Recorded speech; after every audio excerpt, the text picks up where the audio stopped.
দিশের exam guide. প্রিয় মাধ্যমিক পরীক্ষার্থী বন্ধুরা, তোমাদের জন্য এই সাজেশনের ভিডিওটি। বন্ধুরা, এই ভিডিওটিতে আমি আলোচনা করতে চলেছি মাধ্যমিক সাজেশন 2024 ইতিহাস বিষয়ের 4 ও 8 মার্কের সম্পূর্ণ সাজেশন নিয়ে এই ভিডিওটি তোমাদের জন্য। অবশ্যই দেখে নিতে হবে। ইতিহাস লাস্ট মিনিট 100% কমন সাজেশন। বন্ধুরা, এই প্রশ্নগুলো পড়ে নিলে এর বাইরে কোনো প্রশ্ন তোমাদের ইতিহাস পরীক্ষায় অর্থাৎ মাধ্যমিক পরীক্ষার যে ইতিহাস বিষয়ের পরীক্ষা হবে সেই পরীক্ষায় কিন্তু এর বাইরে কোনো কোশ্চেন হবে না, 100% কমন পেয়ে যাবে। তাহলে প্রথমে দেখে নেওয়া যাক প্রথম অধ্যায় থেকে যে প্রশ্নগুলো অর্থাৎ 4 মার্কের যে প্রশ্নগুলো দেখে নিতে হবে। তাহলে দেখে নাও ইতিহাসের ধারণা 4 নম্বরের প্রশ্ন। তাহলে 4 নম্বরের যে প্রশ্নগুলো দেখে নিতে হবে, দেখো 1 নম্বর প্রশ্ন, আধুনিক ভারতের ইতিহাসের উপাদান রূপে 70 বৎসর বা জীবনের ঝরাপাতা গ্রন্থের গুরুত্ব আলোচনা করো। 2 নম্বর প্রশ্ন, নারী ইতিহাস সম্পর্কে একটি টীকা লেখো। 3 নম্বর প্রশ্ন, আধুনিক ভারতের ইতিহাস চর্চায় সরকারি নথিপত্রের গুরুত্ব লেখো। 4 নম্বর প্রশ্ন, খেলাধুলার ইতিহাস চর্চা সম্পর্কে একটি টীকা লেখো। 5 নম্বর প্রশ্ন, ইন্টারনেট ব্যবহারের সুবিধা ও অসুবিধাগুলি লেখো। এবার দেখো, তাহলে প্রথম অধ্যায় থেকে কিন্তু কোনো 8 মার্কের প্রশ্ন আসবে না। এবার দ্বিতীয় অধ্যায় দেখে নেওয়া যাক। দ্বিতীয় অধ্যায় সংস্কার, বৈশিষ্ট্য ও পর্যালোচনা। এখান থেকে 4 মার্কের যে প্রশ্নগুলো তোমাদের দেখে নিতে হবে। 1 নম্বর প্রশ্ন, ভেরি ইম্পর্ট্যান্ট, নারী শিক্ষা প্রসারে ঈশ্বরচন্দ্র বিদ্যাসাগরের অবদান লেখো। নারী শিক্ষা প্রসারে ঈশ্বরচন্দ্র বিদ্যাসাগরের অবদান লেখো। 2 নম্বর প্রশ্ন, হুতম প্যাঁচার নকশায় সমকালীন সমাজের ছবি কিভাবে ফুটে উঠেছে। 3 নম্বর প্রশ্ন, বাংলায় চিকিৎসাবিদ্যার বিকাশে কলকাতা মেডিকেল কলেজের ভূমিকা বিশ্লেষণ করো। 4 নম্বর প্রশ্ন, ভেরি ইম্পর্ট্যান্ট, স্বামী বিবেকানন্দের ধর্ম সংস্কারের আদর্শ ব্যাখ্যা করো। 5 নম্বর প্রশ্ন, 19 শতকে নারী শিক্ষা বিস্তারে ড্রিঙ্ক ওয়াটার বেথুন কি ভূমিকা গ্রহণ করেছিলেন, এটাও ভেরি ইম্পর্ট্যান্ট। 6 নম্বর প্রশ্ন, উডের নির্দেশনামাকে এদেশের শিক্ষা বিস্তারের মহাসনদ বলা হয় কেন। এইবার দেখো দ্বিতীয় অধ্যায় থেকে 8 নম্বরের যে প্রশ্নগুলো পড়তে হবে।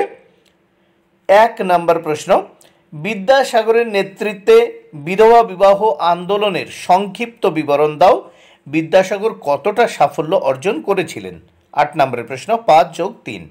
2 নম্বর প্রশ্ন, 2 আর 3 কিন্তু ভেরি ইম্পর্ট্যান্ট, দেখে নাও।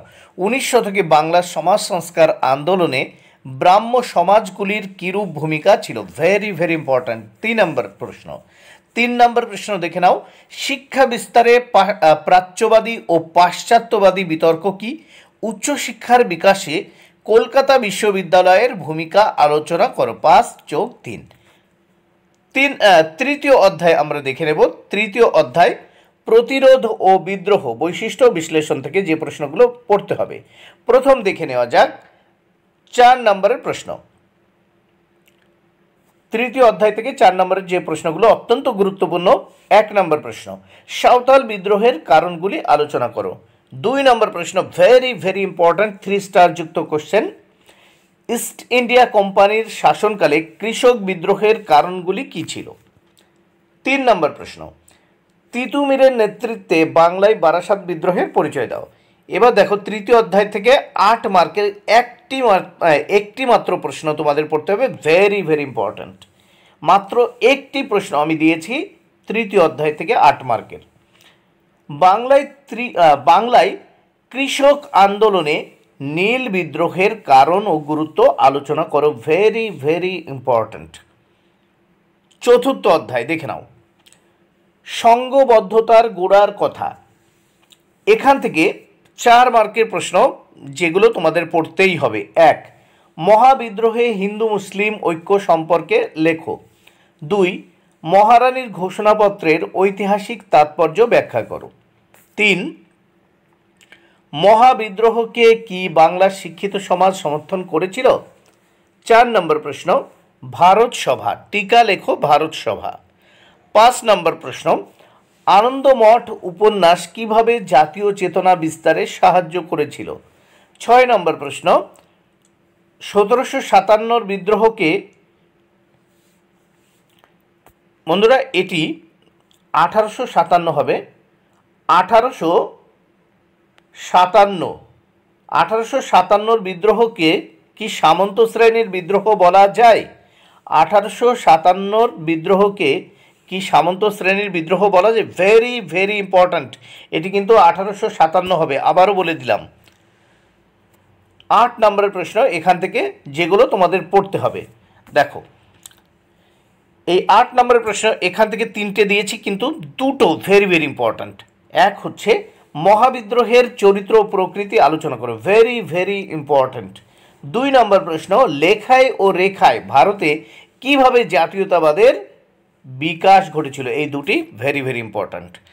3 নম্বর প্রশ্ন, ব্রিটিশ বিরোধী জনমত গঠনে বাংলার সভা সমিতিগুলির পরিচয় দাও। 5ম অধ্যায় থেকে যে প্রশ্নগুলো, অর্থাৎ 4 মার্কের যে প্রশ্নগুলো প্রথম তোমাদের দেখে নিতেই হবে। 1 নম্বর প্রশ্ন দেখে নেওয়া যাক, শ্রীরামপুর মিশন প্রেস কিভাবে একটি অগ্রণী মুদ্রণ প্রতিষ্ঠানে পরিণত হলো? 2 নম্বর প্রশ্ন, টিকা লেখো জাতীয় শিক্ষা পরিষদ। 3 নম্বর প্রশ্ন, বসু বিজ্ঞান মন্দির, টিকা লেখো। 4 নম্বর প্রশ্ন, বাংলায় কারিগরি শিক্ষার বিকাশে বেঙ্গল টেকনিক্যাল ইনস্টিটিউটের কী ভূমিকা ছিল? 5 নম্বর প্রশ্ন, বাংলায় বিজ্ঞান শিক্ষার প্রসারে কলিকাতা বিজ্ঞান কলেজের ভূমিকা ব্যাখ্যা করো। 6 নম্বর প্রশ্ন, বাংলায় বিজ্ঞান শিক্ষার প্রসারে ডক্টর মহেন্দ্রলাল সরকারের কীরূপ ভূমিকা ছিল? এখান থেকে 8 মার্কের যে প্রশ্ন পড়তে হবে, একটি মাত্র প্রশ্ন এখান থেকে পড়তে হবে। ছাপাখানার বিস্তারে ফোর্ট উইলিয়াম কলেজ কিভাবে ভূমিকা পালন করেছিল? ঔপনিবেশিক শিক্ষার সমালোচনা কিভাবে করা হয়? 5+3 8 মার্ক। 6ষ্ঠ অধ্যায় থেকে যে প্রশ্নগুলো তোমাদের দেখে নিতেই হবে, 20 শতকে ভারতের কৃষক, শ্রমিক ও বামপন্থী আন্দোলন, 6ষ্ঠ অধ্যায়। প্রথমে দেখে নাও 4 মার্কের যে প্রশ্নগুলো তোমাদের অবশ্যই পড়তে হবে। 1, কংগ্রেস সমাজতন্ত্রী দল, টিকা লেখো। 2, টিকা লেখো তেভাগা আন্দোলন। 3, ভেরি ভেরি ইম্পর্ট্যান্ট, ভারতে বামপন্থী আন্দোলনে মানবেন্দ্রনাথ রায়ের ভূমিকা আলোচনা করো। 4, একা আন্দোলন সম্পর্কে লেখো। মাত্র 4টি কোশ্চেন দিয়েছি এখান থেকে 4 মার্কের। এবং এই অধ্যায় থেকে, 6ষ্ঠ অধ্যায় থেকে 2টি 8 মার্কের প্রশ্ন তোমরা পড়বে। তবে 2 নাম্বারের, দেখো 2 দাগের প্রশ্নটা কিন্তু ভেরি ভেরি ইম্পর্ট্যান্ট। 8 নম্বরের প্রশ্ন, 1, বঙ্গভঙ্গ আন্দোলনে নারী সমাজ কিভাবে অংশগ্রহণ করেছিল? তাদের আন্দোলনের সীমাবদ্ধতা কী ছিল? 2 নম্বর প্রশ্ন, এটি ভেরি ভেরি ইম্পর্ট্যান্ট, দেখো বিংশ শতকে ভারতে উপনিবেশ বিরোধী আন্দোলনে বামপন্থীদের অবদান আলোচনা করো। 3 নম্বর প্রশ্ন, এখান থেকে এটিও তোমরা দেখে নিতে পারো, ভারত ছাড়ো আন্দোলনে শ্রমিকদের ভূমিকা বিশ্লেষণ করো। ওয়ার্কার্স অ্যান্ড পেজেন্টস পার্টি সম্পর্কে একটি টিকা লেখো। 7ম অধ্যায় থেকে যে প্রশ্নগুলো দেখে নিতে হবে, 7ম অধ্যায় 20 শতকে ভারতের নারী, ছাত্র ও প্রান্তিক আন্দোলন। এখান থেকে 4 মার্কের যে প্রশ্নগুলো তোমাদের দেখতে হবে, প্রথমে দেখে নাও। 1, টিকা লেখো বেঙ্গল ভলান্টিয়ার্স। 2,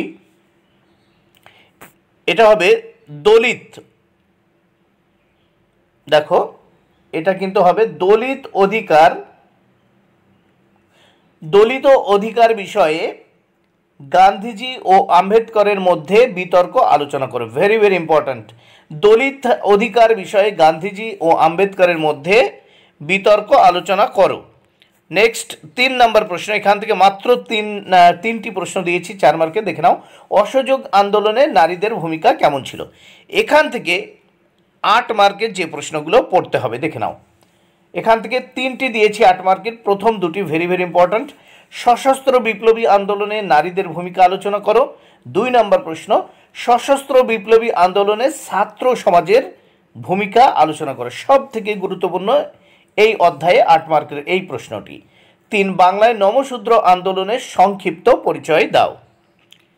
8ম অধ্যায় থেকে 8 মার্কের কোনো প্রশ্ন আসে না, এখান থেকে শুধুমাত্র 4 মার্কের প্রশ্ন তোমাদের পড়তে হবে। তাহলে দেখে নাও 8ম অধ্যায়, উত্তর ঔপনিবেশিক ভারত 20 শতকের দ্বিতীয় পর্ব।